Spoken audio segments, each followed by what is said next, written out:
Assalamualaikum warahmatullahi wabarakatuh. Alhamdulillahirrabbilalamin. Anak-anak sekalian, kita bertemu kembali di pembelajaran Bahasa Indonesia khususnya untuk anak-anakku kelas 9. Materi kali ini adalah kita akan mengenal lebih jauh tentang teks tanggapan kritis. Pada materi yang akan Ustadz Arif sampaikan pada video pembelajaran kali ini adalah kita akan melihat secara jauh tentang apa sih teks tanggapan kritis itu sampai dengan nanti bagaimana ciri dan tujuan dari teks tanggapan kritis. Anak sekalian, yang pertama yang kita pelajari adalah kita akan melihat mengenai pengertiannya. Setelah itu kita akan melihat ciri-ciri, strukturnya, tujuan, dan contoh. Sekarang kita yang pertama terlebih dahulu, yaitu apa sih teks tanggapan kritis itu? Teks tanggapan kritis itu adalah sebuah teks yang berisi berbagai tanggapan yang datang dari berbagai pihak. Ketika kita debat, ketika kita berdiskusi, maka kita nanti akan mendapatkan tanggapan kritis apa yang ada dalam proses diskusi atau debat tersebut.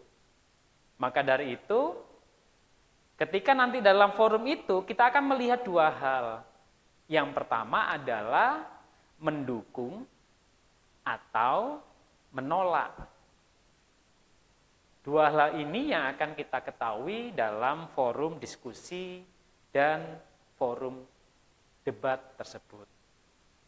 Maka dari itu, tanggapan menolak, tanggapan mendukung itu adalah sebuah komentar tentang permasalahan yang dibahas dalam sebuah diskusi. Itu adalah pengertian teks tanggapan kritis. Anak sekalian, kita akan masuk pada poin yang kedua, yaitu apa ciri-cirinya.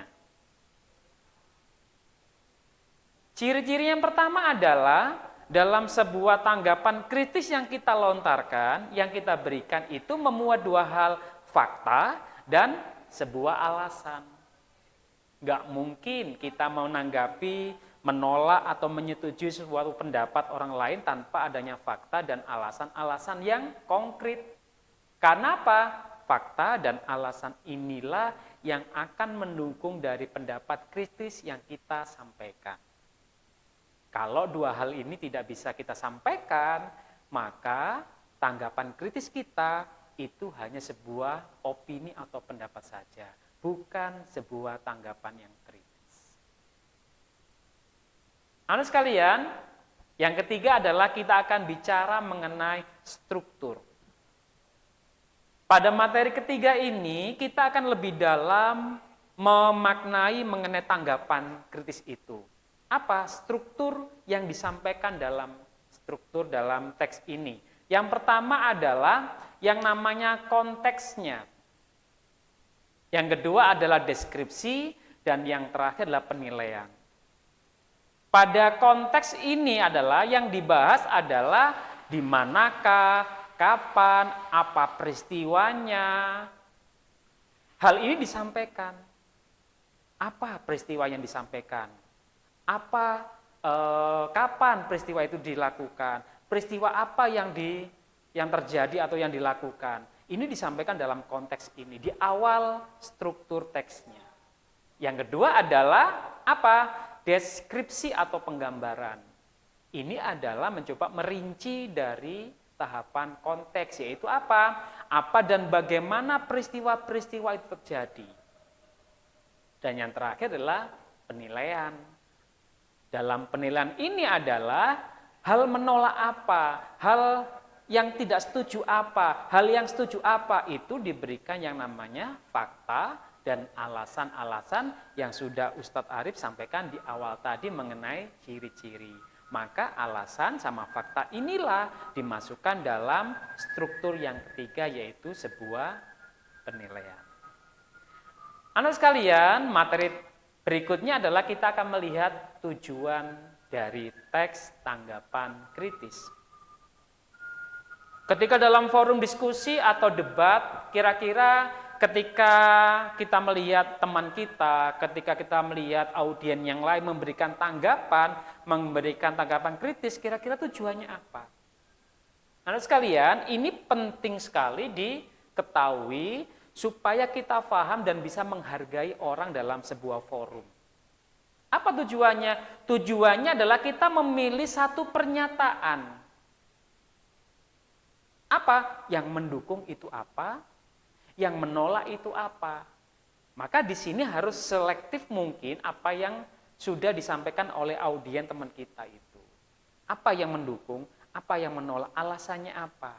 Nah, ini adalah salah satu bentuk bagaimana tujuan dalam teks tanggapan kritis.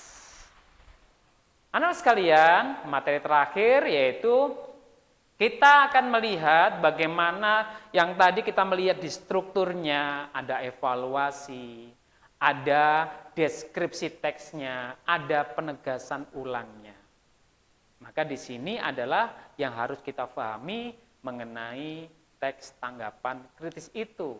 Maka yang kita gambarkan di awal, penilaiannya apa, pendeskripsian mengenai peristiwa, kejadian apa itu harus kita sampaikan dalam forum diskusi atau forum debat yang kita lakukan. Anak sekalian, pemahaman atau memahami teks tanggapan kritis ini harus kita lakukan. Bukan berarti orang yang menilai kita setuju dan tidak setuju ketika kita menyampaikan dalam sebuah diskusi itu dia tidak sepakat dengan kita, tetapi itu adalah bentuk penilaian-penilaian. Nah, itu adalah bentuk evaluasi pada kita sendiri. Anak sekalian, demikian materi Ustadz Arif tentang mengenal teks tanggapan kritis. Untuk itu, pada materi kaidah kebahasaan kita akan bertemu kembali pada video pembelajaran berikutnya. Terima kasih, saya akhiri. Assalamualaikum warahmatullahi wabarakatuh.